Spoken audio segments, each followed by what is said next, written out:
Jadi bukan dia sedang takluk, jangan salah. Kalau dia menuruti maumu, terus mencoba mengulur waktu, bermain dengan kamu, seolah dengan kegilaan kamu dibiarkan saja, itu bukan sedang takluk tapi sama Anda, tapi dia sedang bermain dengan Anda, mempersiapkan bom di belakang kalau kamu nggak paham, Mbak, ya. Jadi jangan bilang saya sudah menaklukkan majikan saya, majikan Anda sudah manut. No, enggak.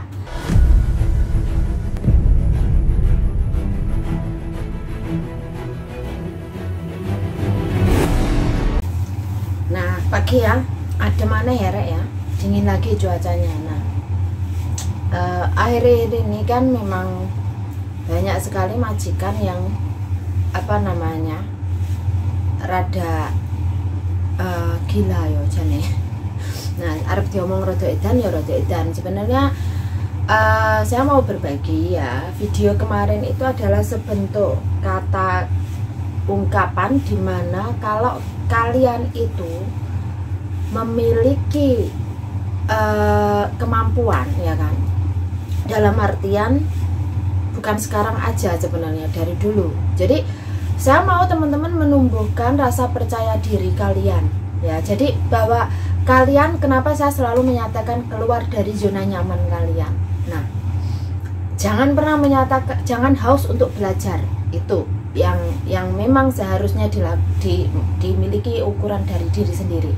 Nah, kenapa kalian harus mempunyai standar pada diri kalian sendiri? Ada waktunya kapan kalian menganggap itu pembelajaran, dan kapan dan seberapa jauh Anda belajar. Itu adalah yang mengukur kalian sendiri, ya. Nah, tak kasih contoh ya. Oke, nah ini saya mau berbagi pengalaman. Tapi memang dari kepribadian saya adalah tipikal maskulin, dimana jiwa kelaki-lakiannya saya lebih banyak ketimbang jiwa femininnya. Dikarenakan memang dari kecil sudah dididik seperti itu, ya kan. Nah, jadi jiwa maskulinnya lebih banyak atau lebih tinggi ketimbang femininnya.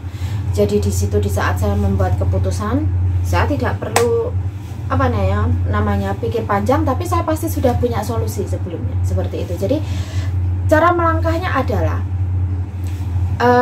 di situ endure, artinya menahan diri. Nah, kenapa saya bilang self talk dulu, tanyakan pada diri sendiri dulu apa maunya. Itu pelan-pelan dulu. Jadi di saat Anda masuk kerja, kalian kan kenal majikan itu bukan berarti kalian harus menunjukkan yang baik-baik dulu, tidak. Nah, tetapi seperti yang saya posting setiap kali saya dengan majikan saya ini, saya meminta feedback. Nah, feedback itu saya jadikan satu tolak ukur, tapi tidak hanya di majikan ini. Nah, karena di saat kita masuk di rumah majikan, kita akan tahu majikan tersebut memperlakukan kita seperti apa. Nah, dulu waktu aku di Singapura ya, itu kalau majikan aku Singapura memang benar, orangnya kan dulu karena beliau dari army ya, dari militer. Jadi beliau sangat disiplin, ya, sangat disiplin, nggak boleh lupa, disiplin waktu, disiplin semuanya, keras. Bahkan ada kalanya sesuatu itu nggak boleh salah, hampir perfect.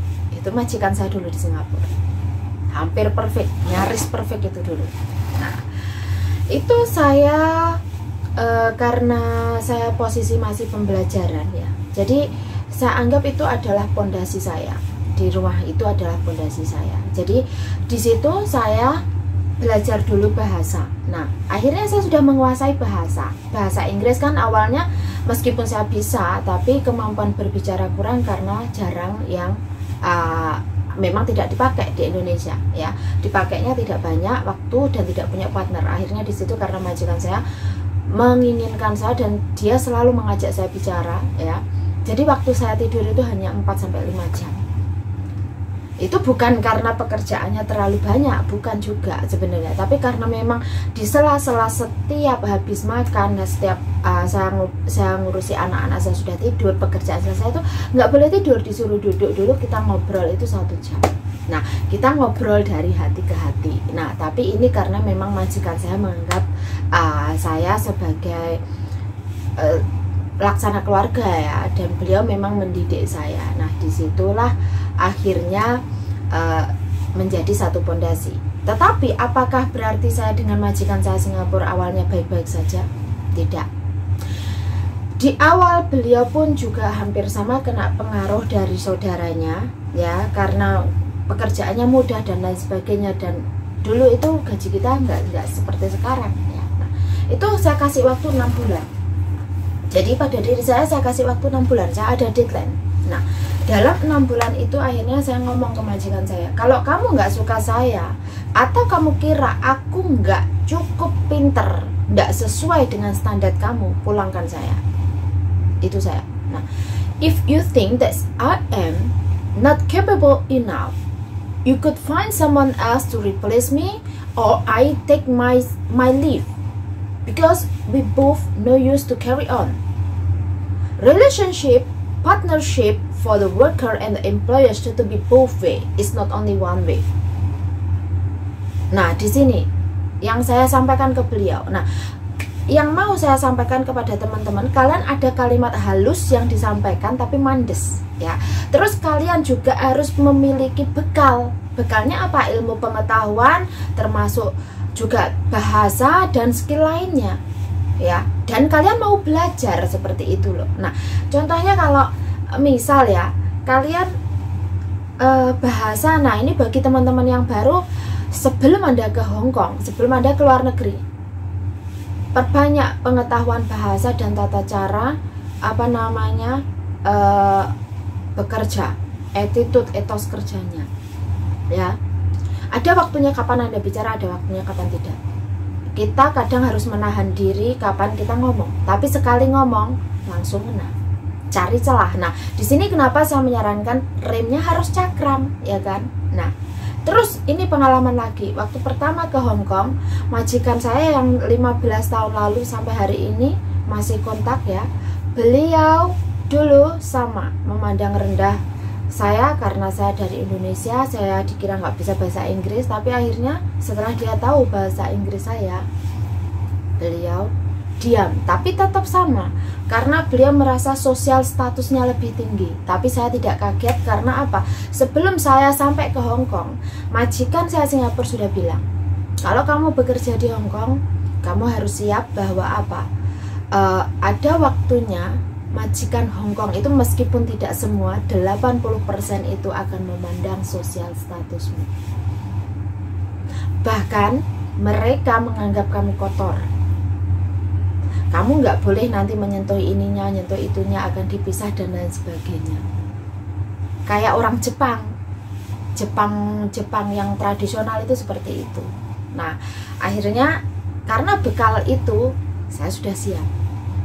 Nah, tapi apa yang terjadi? Saya baru bekerja 4 bulan, saya minta mengundurkan diri karena saya memang mau pulang. Waktu itu ada masalah keluarga, saya mau pulang, hampir mau pulang. Dia tak kasih waktu untuk cari majikan, cari pekerja, sorry. Tapi beliau apa? Awalnya beliau kayak orang kepedean ngomong, kamu tahu nggak kalau kamu pulang itu kamu harus beli tiket sendiri. Jawaban saya apa? Fine, I don't care. As long as I can get it from your house, I can go back. That's fine for me. I don't care. You either pay me my annual leave or either pay my airfare. I don't care. I will pay myself. Dia bingung. Langsung dia ngomong apa? You damn daring. You still have to pay your agency fee. You just working for 4 months. You dare to tell me you are going to terminate your employment contract. Dan jawaban saya apa? Your responsibility is only to pay my salary. Nothing to do with my payment to agency. My payment to agency is my responsibility. So this is two things different. I made it clear to you. Ini jawaban saya. Majikan saya diam. Tapi kalian yang dipastikan kalian harus steady. Kalian sudah tahu apa yang kalian lakukan dan kalian sudah siap. Siap dalam artian resiko, siap solusi. Jadi jangan berpikir gerusa-gerusu juga. Nah, kalau kalian kan biasanya kita itu akan menahan diri, kita nggak mau ngomong banyak. Nah, kalimat terakhir di saat kalau kita dibanding-bandingkan dengan pembantu lainnya dan lain sebagainya, yang pembantunya sana begini-begini, diamkan aja, nggak usah diangkat bicara dulu. Kalau sudah mentok baru kalian bilang gini, "Kamu jengpan koyo, tim kali jengo aja." Amai, leko tak ngoyam ho, leko tak ngoyam kau sengmuk, tim kali jengpan mo. Dia akan diam majikan. Terus ini mungkin pengalaman saya yang mau finish kontrak. Jadi saya menahan diri itu kalau sudah mentok saya akan ngomong semuanya. Tapi saya pasti ada deadline-nya paling lama 6 bulan. Itu deadline. Jadi di situ saya akan memberikan satu kalimat-kalimat yang mematikan kepada majikan. Nah, contohnya ya seperti halnya waktu saya dengan majikan saya yang di Taipo tahun 2012. Nah, beliau sering ngomong, pernah ngomong di depan orang, di depan apa namanya ini, di depan guru lesnya anaknya, ngomong gini, "Le hai kung yan nih kak." Jawaban saya apa?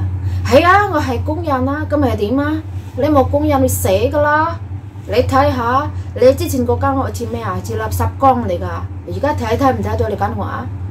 你話我唔夠醒目，你話我唔識做嘢，你都係請我2年，你中意我捽藥，我唔要捽藥，你鬧翻我，你根本你係咩人啊？你估我唔係印地啊？我係印地嚟㗎。我同你講做㗎啦，我唔同你捽藥係唔捽藥。唔好話我係工人，你係老細。我唔喺度，你唔係老細㗎啦." Ini jawaban saya. Tapi itu sudah mentok, dimana di saat majikan saya sudah parah mengepres saya. Jadi kapan Anda, kalau Anda dipres terus menerus, di saat kalian angkat bicara, bicaralah yang tepat tapi mematikan. Jadi kasih deadline-nya. Saya tahu teman-teman saat ini mengalami mengalami stres karena majikan mulai bikin ulah, ya kan? Majikan mulai membandingkan si A, si B, mulai juga membuat masalah baru dan menyatakan kalau ini naik, listrik naik dan lain sebagainya. Padahal ini bukan salah kita, tapi kadang mereka blaming situation dan shifting blame to us, ya kan? Nah, di sini loh. Jadi, tapi yang dipastikan kalian mungkin saat dimarahi majikan itu, saat kalian direndahkan, saat kalian marah, tapi jangan saat itu kalian ngomong. Kalian diam dulu. Diam, pikirkan, dan setelah kalian nanti tahu beberapa kali, ambil celah baru kalian matikan. Seperti itu caranya. Jadi kalimat-kalimat kemarin itu adalah ungkapan dimana kalau kalian menghantam majikan tapi ambil celahnya, tidak boleh sembarangan ya, karena kalau kalian salah celah kalian juga kalah. Nah, di saat teman-teman interview dengan majikan ya, ini tips. Nah, yang perlu ditanyakan adalah satu, pekerjaan utamanya apa? Yang kedua, berapa orang yang diserving? Yang ketiga, pastikan komunikasi Anda dan dia jelas. Ingat, komunikasi itu buffet, kalau relationship juga buffet. Jadi, dimana partner kerja itu harus ada dua, traffic jamnya itu harus dua arah, tidak boleh satu arah ya. Nah, jadi kenapa saya lebih memberikan tips-tips ini kepada teman-teman, karena saat ini situasinya rumah majikan itu kayak panas banget dan teman-teman merasa tersiksa ya. Yang semula nyaman menjadi tidak nyaman ya kan. Nah, jadi mungkin agak kaget atau menjadi satu shock terapi. Nah, berdasarkan pengalaman, karena saya sendiri berganti-ganti majikan ya kan. Jadi di sini banyak sekali yang bisa saya bagikan kalau memang teman-teman bisa dipakai tipsnya ya. Nah, karena majikan saya ada pernah orang Hong Kong sendiri, orang Thailand, dan juga warga Jepang. Jadi pernah. Nah, yang belum memang Western saya belum ya. Nah, terus kalau kebetulan ada beberapa orang yang memang pemikirannya kolot. Ada yang sebagian pikirannya memang open mind. Nah, kalau yang orang Jepang itu karena beliau lebih muda dari saya, jadi beliau pikirannya lebih open. Nah, kalau yang di Tin Soiwa yang 2014 sampai 2016 jaga anak itu, mereka di bawah saya usianya, tapi menganggap saya seperti kayak kakak ya. Jadi kita lebih saling mengisi. Nah, tapi majikan saya yang perempuan itu juga bermasalah dengan dirinya. Nah, jadi dia memiliki masalah dengan kejiwaannya sendiri. Nah, di sini kalian harus belajar ya, belajar sedikit tentang kejiwaan. Nah, setiap dari kita itu memiliki jiwa maskulin dan feminin. Nah, caranya bagaimana? Observasi. Nah, pelan-pelan mengobservasi kebiasaan, terus cara bicara, cara penyampaian, ya kan. Nah, jadi di situ nanti kalian pelan-pelan akan tahu, dan kalian ajak ngobrol pancingan sesuatu topik. Nah, disitulah kalian akan bisa mulai mengobservasi pribadi seseorang. Nah, jadi ambil satu topik apa yang mungkin Anda kuasai.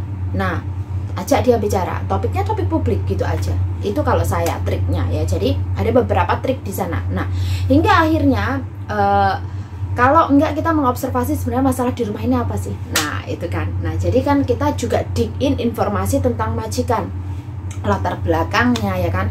Nah, biasanya kan kita kalau orangnya itu terbuka atau ekstrovert ya, beliau nggak ada masalah, dia akan memperkenalkan ini adik saya, ini keluarga saya, ini dan lain sebagainya.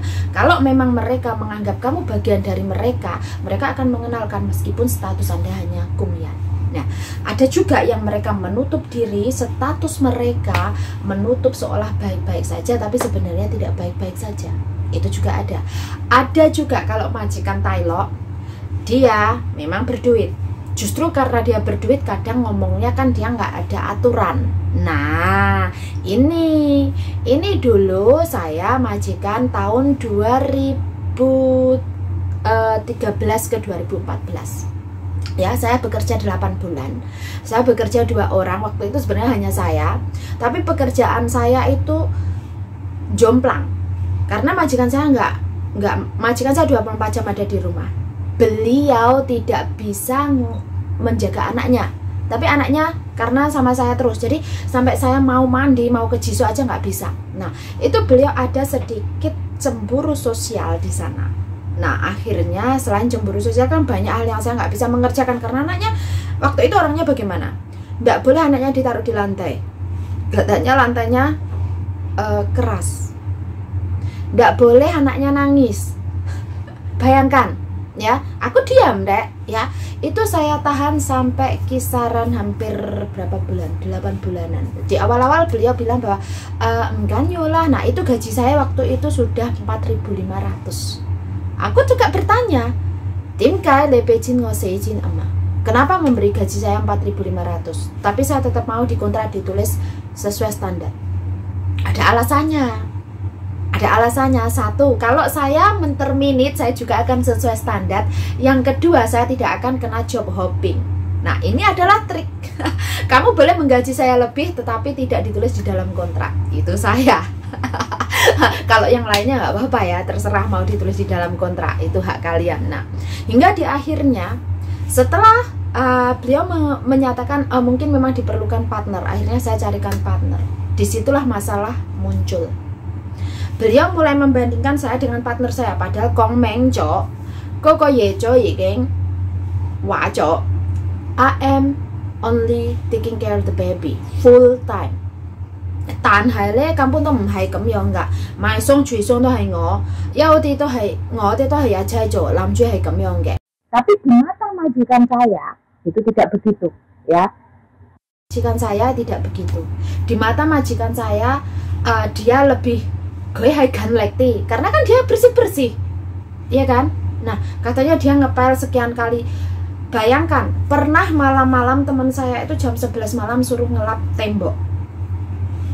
Ya, tembok itu padahal bersih, rek, suruh ngelap tembok. Kayak seolah dia itu udah bayar gaji. Dia gajinya standar, gajiku waktu itu 4.500 memang. Nah, akhirnya beliau bilang apa? Pernah menyuruh teman saya untuk ngelap tembok. Saya bilang ini, dia emang musikannya, aku nonton. Kamera lo sudah di 2 waktu itu majikan saya. Parah majikan saya yang cewek. Ngomongnya gini, Riko macam ya? Kok macam ya? Jawaban saya apa?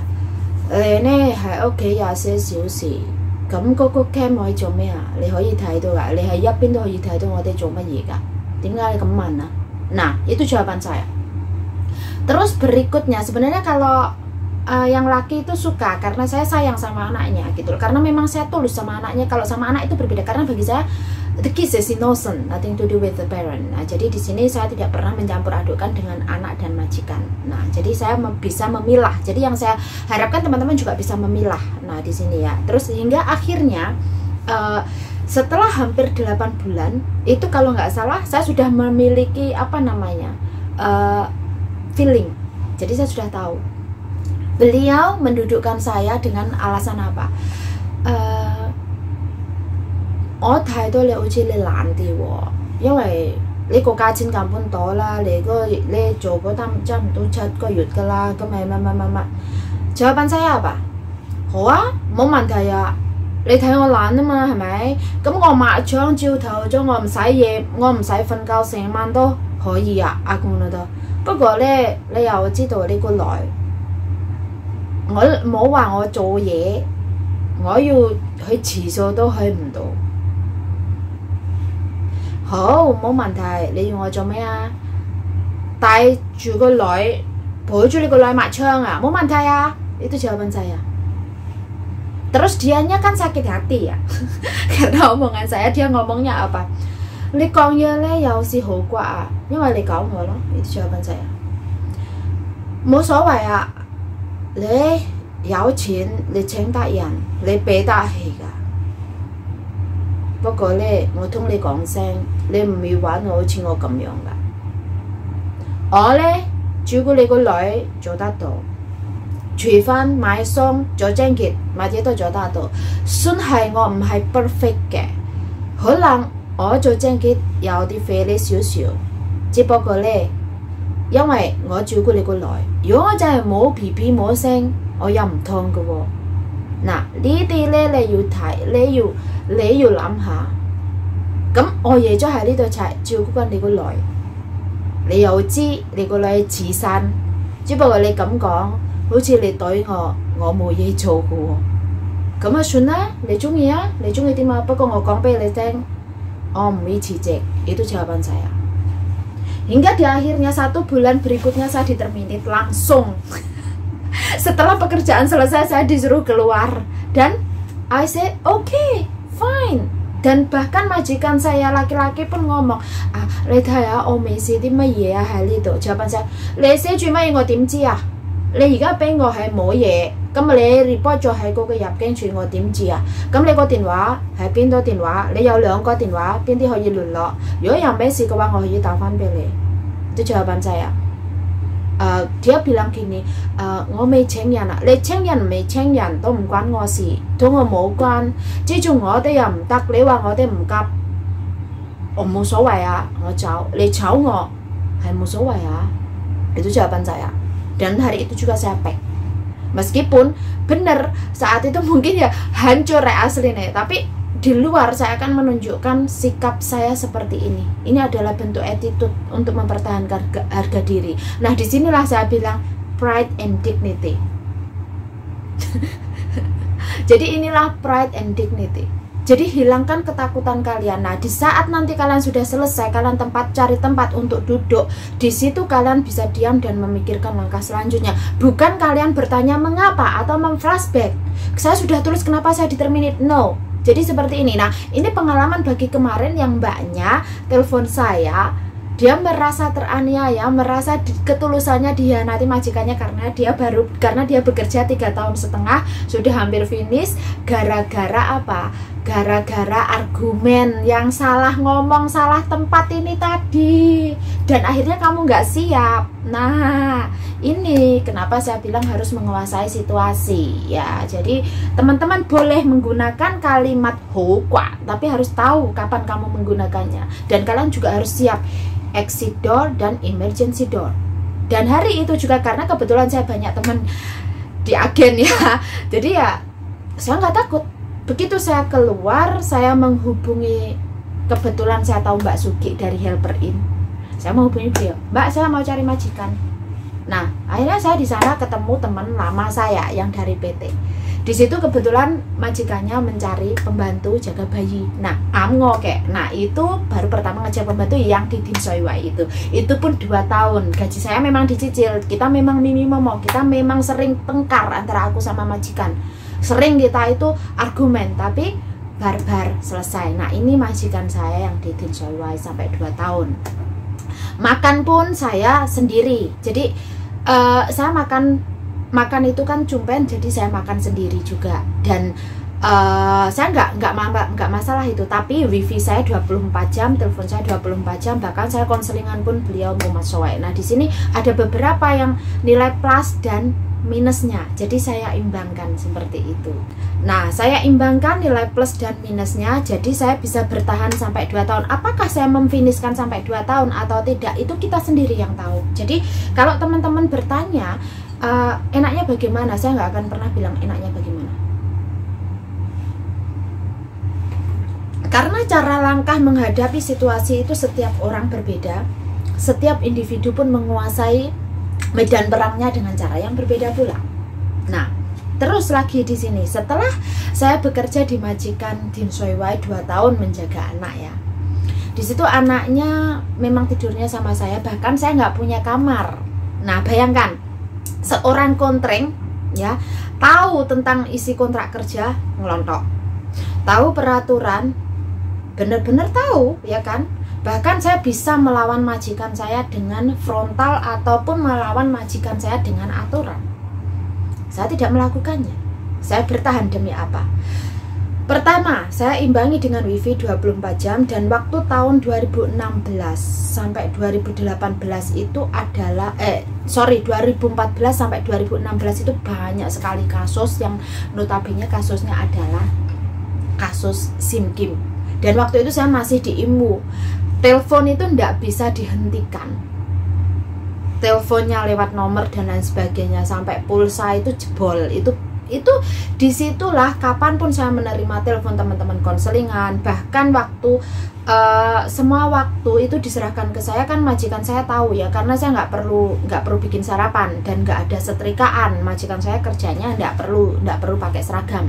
Nah, dan majikan saya ini mungkin ekonominya memang tergolong menengah ke bawah, tapi justru karena menengah ke bawah inilah orang-orang seperti ini tidak memandang kita secara status sosial ya. Nah, terus beliau juga tahu kalau bangun pagi, kadang beliau kerja itu bangun pagi dia nggak perlu sarapan, dia keluar, dan saya masih tidur di luar. Saya tidurnya di ruang tamu, anaknya tidur anaknya dikasih ke saya terus tidur lagi. Saya tidur kadang bangun sampai jam 9, saya baru bangun, terus saya mulai anaknya bangun, saya kasih dia minum susu ya kan. Terus selanjutnya saya kerja itu anaknya tak taruh di tempat di tempat ada boxnya kayak gitu saya kerja. Kalau enggak kan karena ada kakeknya juga, jadi enaknya di situ kakeknya saya suruh liatin, saya yang kerja. Nah, pernah satu hari masak itu anaknya nangis nggak karuan di luar, saya masak. Nah, ini yang jadi akhirnya harus menunggu dan menunggu orang tuanya pulang untuk karena kakeknya nggak bisa waktu itu, anaknya juga masih kecil. Nah,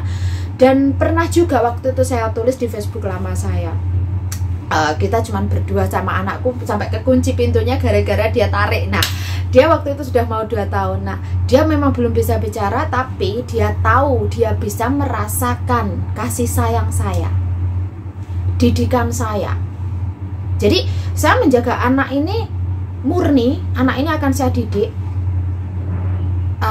tegas, disiplin, itu saya ke anak. Bahkan dibilang saya hongok, tapi majikan saya ini tahu bahwa kamu itu hongok hanya di luarnya, tapi dalamnya kamu tidak. Nah, jadi tapi waktu itu saya nggak mau nambah kontrak, jadi saya hanya menghabiskan sampai 2 tahun, saya nggak mau nambah kontrak.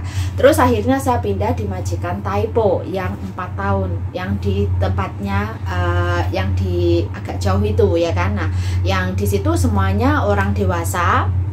Tugas saya hanya bersih-bersih, masak, cuci mobil, dan juga ke pasar ya. Nah, di situ rumahnya memang agak jauh dari keramaian karena memang majikan saya suka tempat yang memang lebih sepi ya beliau. Nah, terus beliau ini orang kaya, tapi beliau kalau dibilang perhitungan memang perhitungan. Beliau pelit, memang pelit. Tapi ada beberapa sisi di mana beliau itu tidak mau mencampur adukkan sebuah urusan. Nah, ini yang saya suka. Jadi kowe-kowe, aku ada waktunya kita angkat bicara bareng-bareng, duduk bareng kalau itu masalah pekerjaan.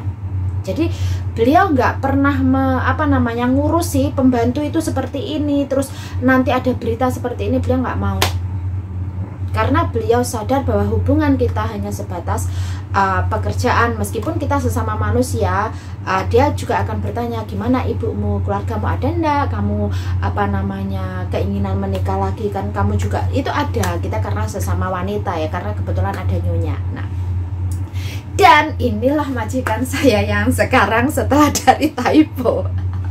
Nah, teman-teman bertanya-tanya, Mbak Kuntreng majikannya seperti apa ya kan? Wajahnya seperti apa? Kebetulan karena saya nggak pernah mengupdate foto majikan saya. Kalau majikan saya yang di Taipo itu tidak masalah, di update di Facebook itu tidak masalah, beliau no comment. Bahkan makanan di update di Facebook pun beliau nggak ada masalah. Karena beliau juga salah satu majikan dari teman baik saya. Jadi kebiasaan-kebiasaan beliau saya sudah tahu, sudah dikasih tahu, dan memang ya beliau tidak mempermasalahkan itu. Karena ada majikan yang mungkin bahkan ada yang masakan di up di Facebook pun dijadikan masalah. Nah, ini majikan seperti ini, kalian perlu hati-hati juga ya. Nah, sementara beliau ini kan karena satu, beliau adalah laki-laki dan beliau hanya satu. Jadi sebenarnya di rumah ini tidak hanya beliau, ada kakeknya, cuman kakeknya sekarang ada di Cina, cuman nggak tinggal di sini. Jadi kakeknya hanya ke sini kalau makan saja. Nah, jadi di rumah kebanyakan kayak kali ini saya cuman sama beliau dan anjingnya saja. Jadi tugas saya di sini memang dibilang lumayan fongsum ya kan. Tetapi di satu sisi mungkin teman-teman akan mengira kayaknya Mbak Kuntreng enak banget ya, majikannya takluk. Kalian salah. Dimana bukan saya menaklukkan majikan saya, tapi bagaimana kita menaklukkan diri kita sendiri. Jadi kalau kalian bekerja di satu rumah majikan, jangan pernah berpikiran mindsetnya saya menaklukkan majikan saya. No, tapi taklukkan diri Anda sendiri. Tidak menaklukkan majikan Anda, karena itu di luar kuasa Anda. Siapa Anda menaklukkan majikan Anda? Tidak akan pernah bisa. Tapi taklukkan diri Anda sendiri dengan cara bagaimana? 1. Bekali pengetahuan. 2. Kamu memiliki skill, kamu belajar. Ikuti keadaan.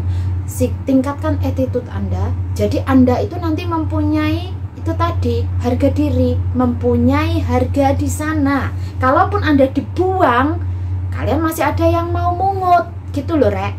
Jadi jangan menaklukkan majikan, tapi prinsipnya menaklukkan diri Anda sendiri, menaklukkan ego Anda. Dimana saat ini saya sedang apa? Saya kan masih tahap pembelajaran nih, berarti saya harus menahan diri dong. Diunekne model piye anggap moto picek kuping budak. Nah, seperti halnya sekarang, apakah pernah saya tidak ada argumen dengan majikan saya? Sering.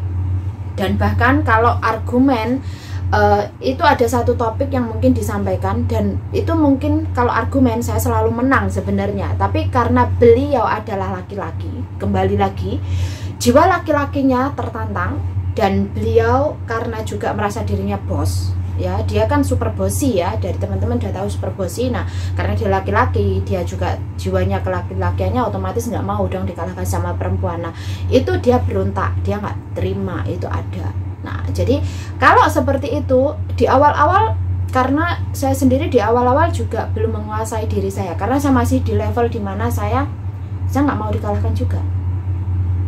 Saya juga punya harga diri. Jadi harga diri saya inilah yang membuat pride-nya ini akhirnya kita menjadi perang, ya kan, menjadi perang. Nah, selanjutnya setelah itu berapa bulan, setahun lebih, sehingga akhirnya ya pas waktu 1 tahun itu saya menyatakan saya tidak sanggup, saya mau keluar dari rumahmu, dan saya kasih waktu kamu untuk mencari majikan, untuk mencari pengganti.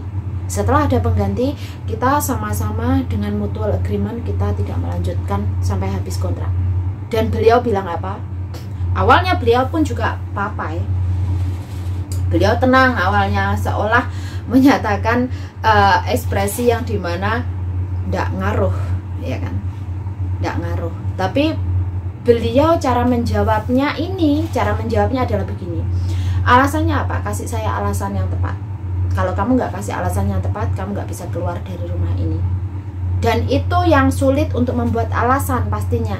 Tapi saya menyampaikan alasannya saya nggak comfort kerja di sini dan saya merasa sudah nggak nyaman di sini. Saya mau cari pekerjaan yang mungkin membuat saya nyaman atau sesuai dengan kriteria yang saya mau. Contohnya mungkin menjaga bayi dan menjaga anak, di mana bisa attack di mana memang diri saya yang sesungguhnya. Akhirnya, tapi beliau tetap memberikan satu tawaran bahwa kalau masalahnya gaji saya bisa menambah, saya tidak mau gaji. Saya nggak kurang dari gaji yang sekarang. Gaji saya standar, tidak masalah, tapi saya tidak mau Anda menambah gaji saya. Bahkan kamu menambah gaji saya pun saya kembalikan, itu saya. Akhirnya, disinilah majikan yang seperti ini mentok, ya kan? Mentok, dia akan menggunakan cara lain. Nah, cara lainnya akan berbeda lagi, yaitu tadi menuruti maumu. Jadi bukan dia sedang takluk, jangan salah. Kalau dia menuruti maumu, terus mencoba mengulur waktu, bermain dengan kamu seolah dengan kegilaan kamu dibiarkan saja, itu bukan sedang takluk tapi sama Anda, tapi dia sedang bermain dengan Anda, mempersiapkan bom di belakang kalau kamu nggak paham, Mbak, ya. Jadi jangan bilang saya sudah menaklukkan majikan saya, majikan Anda sudah manut. No, enggak. Taklukkan diri Anda sendiri dulu, baru Anda kuasai keadaan. Anda pun juga bisa menentukan arah. Nah, jadi jangan keburu melambung. Itu saran saya, jangan keburu melambung. Ya. Majikanku ini kayaknya friendly dan lain sebagainya, terus kamu lupa. Itu tidak boleh juga. Jadi ada kapan waktunya saya tidak melakukan itu juga. Nah, jadi kegilaan itu adalah satu selingan di mana agar kita itu bisa menetralkan satu keadaan. Bukan berarti Anda langsung bangga, oh majikanku wes manut, oh majikanku wes nurut. No, tidak. Saya justru tidak akan berpikir seperti itu. Justru saya akan berpikir, ada apa di balik ini? Nah, itu dia. Nah, jadi itu tipsnya, dan kali ini saya masih sama ya dengan kegilaan saya, dan pastinya akan ada kalimat-kalimat yang mematikan untuk saya berikan ke beliau, termasuk sebuah video-video yang kemarin yang saya buat itu beliau dengar, dan akhirnya memang beliau merubah cara beliau untuk mengkomunikasikan sesuatu dan memandang di mana kita sebagai manusia lagi, bukan sebagai status sosial. Bahkan saya bilang, you don't need to tell me your status. You don't need to tell me we are different level. You are not my level. Itu jawaban saya. Kayal.